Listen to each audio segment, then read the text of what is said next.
And I want to bring in someone who was in the midst of that terrifying situation as unconfirmed reports of an active shooter swept through the airport. Kevin Helgren joins us now from Atlanta. So Kevin, start from the beginning and walk us through your experience. Sure. Thanks for having me, Pamela.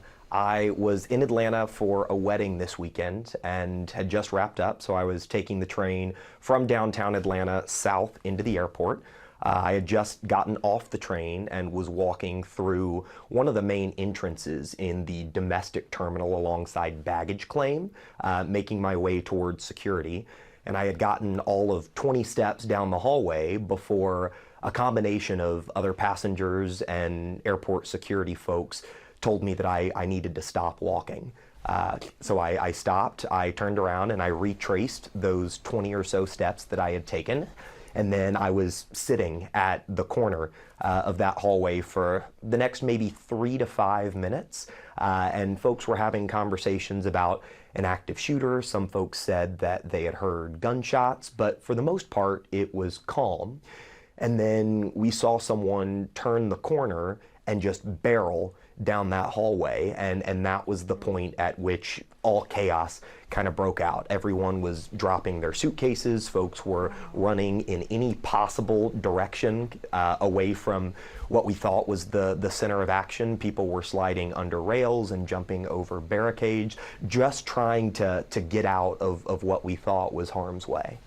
You thought in that moment, when you saw that person barreling down, there was an active shooter situation and my life could be at risk.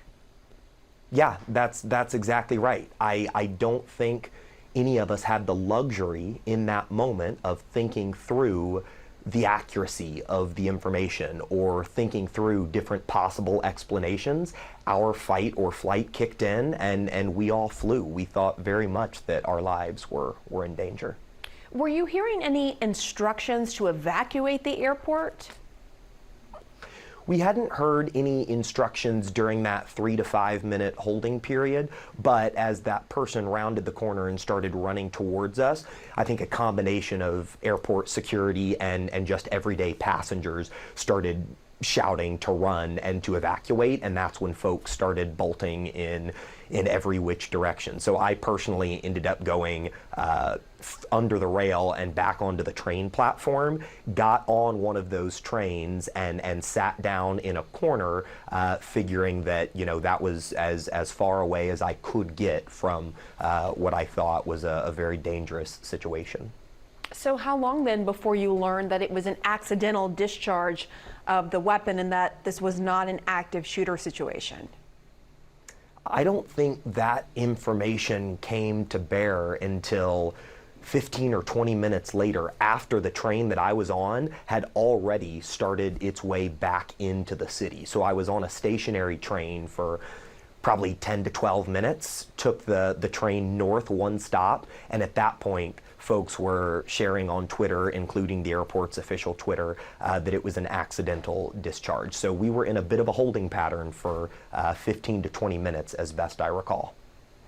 How prevalent will this experience be in your mind the next time you fly? It's going to be really prevalent, Pamela. I have been lucky so far in life in that I've never found myself in an active shooter situation.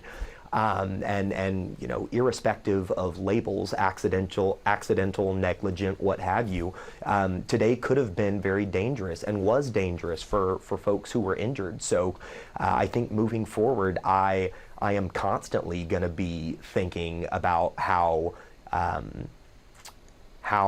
today was scary and fearful, and how much perspective it's given me.